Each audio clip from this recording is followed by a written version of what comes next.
ඉරිසියා නෑ උඹ? ඒ කොහොමද කියලා ඇහුවා. රජතුමනි මට පෙර ජීවිත පේනවා කිව්වා. මං කලින් ජීවිතේ රජ කෙනෙක් වෙලා ඉඳලා මම බිසවට ගොඩාක් පෙරේත වුණා. ඉරිසියා කළා වෙන පිරිමින්ට. බිසවට කාටවත් පිරිමියෙකුට ලං වෙන්න කතා කරන්නවත් දුන්නේ නැහැ. ස්ත්‍රී පෙරේතකම. එච්චර ආදරය කළා. එච්චර ආදරය කරලා මම යුද්ධයකට යන්න ඕන යොදුන් 32ක් දුර. මම බිසවට කිව්වා මගේ රත්තරන් මම ඔබට ආදරෙයි. මගේ බිසවුන් වහන්සේ මං යන තැන විස්තර ඔයාට කියලා එවන්නම් කියලා. දවසක් ගිහිල්ලා යොදුනකින් පණිවිඩයක් එවනවා රාජපුරුෂයෙක් අත. මම හොඳින් ඉන්න ඔයා හොඳින් නේද කියලා.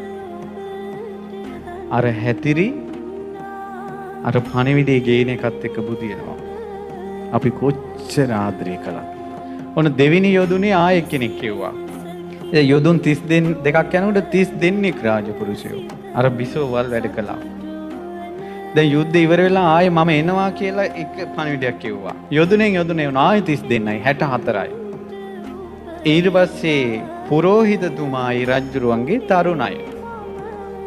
අර හැතිරි ඒ පුරෝහිතට බැල්ම හෙළුවා.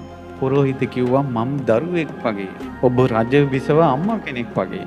තෝ දැනගනින් මං කියන දෙයට එකඟ වුනේ නැත්තම් මම මැරුණත් මගේ අතින් ජරා වැඩ වෙන්නේ නැහැ කිව්වා. අරච්චි මොකද කළේ? තරහට ගිහිලා මේ ඇඟ හූරගෙන මූණට අතෙන් තලාගෙන ඇඳේ පෙරෙල්ලා හිටියා.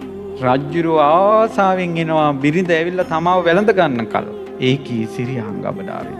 රජතුමා වික්ෂිප්ත වූ සිතින් ගියා. මා ප්‍රිය බිරිඳ කියලා කෑ ගැහුවා. අනේ කොහොම යන්නද කියලා ඇහුවා. ඔබතුමා වැළඳ ගන්න මම මේ සිහින මවමවා ඉදින් පුරෝහිතයා මට කරපු දේ බලන්න කිව්වා. ඉරිසියාව ආවා.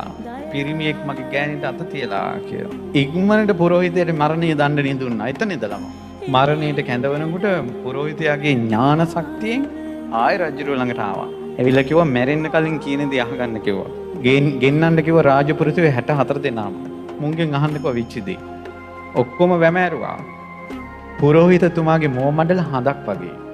ඒ පුරෝහිතතුමා බෝධිසත්වයෝ පින්වන්තයි. වචනෙන් ලෝකෙ දමනය වෙනවා. අනේ මම මේ වාගේ උතුම් පුරෝහිත රත්නයක් මේ ගෑනිට තියෙන පෙරේතකම නිසා නසන්න හැදුවනේ. ගෑනුන්ට තියෙන පෙරේතකම නම් එපා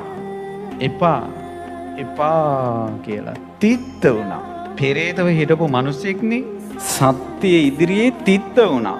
රජතුමනි එදා ඉඳලා මං ආපු සංසාරේ මට ඉරිසියාව ඇති වෙන්නේ නැහැ කිව්වා එදා ඉඳලා. ඔයාලා දන්නවද ඒ කවුද කියලා? සාරිපුත්ත මහරහතන් වහන්සේ සංසාරේ.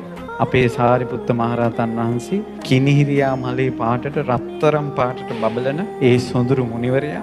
බුදුරජාණන් වහන්සේ හැරෙනකොට තුන් ලෝකෙම අග්‍රම මුනිවරයා. ඒ සාරිපුත්තයන් වහන්සේ සසරේම ඉරිසියා කළේ නැහැ. ඉරිසියා කරන්නේ නැහැ කියන එක සුළු දෙයක්ද දෙයනේ. ඉරිසියාවක් එන්නේ නැහැ කියන එක. එක ගෙදර සහෝදරයෝ දෙන්න ඉරිසියයිනේ. එකට ඉගෙන ගන්න යාළුවෝ ගැන කවර කතාවද? තවත් කෙනෙක්ගේ ಗುಣ වැඩිපුර කියනකොට බලන්න. ඉරිසියාව. මගේ සාරිපුත්ත මහරහතන් වහන්සේ සසරේවත් ඉරිසියා කළේ නැහැ. ඉරිසියාව තියෙන අය සරණ යන්න සාරිපුත්ත මහරහතන් වහන්සේ වඳින්න. සාරිපුත්ත මහරහතන් වහන්සේ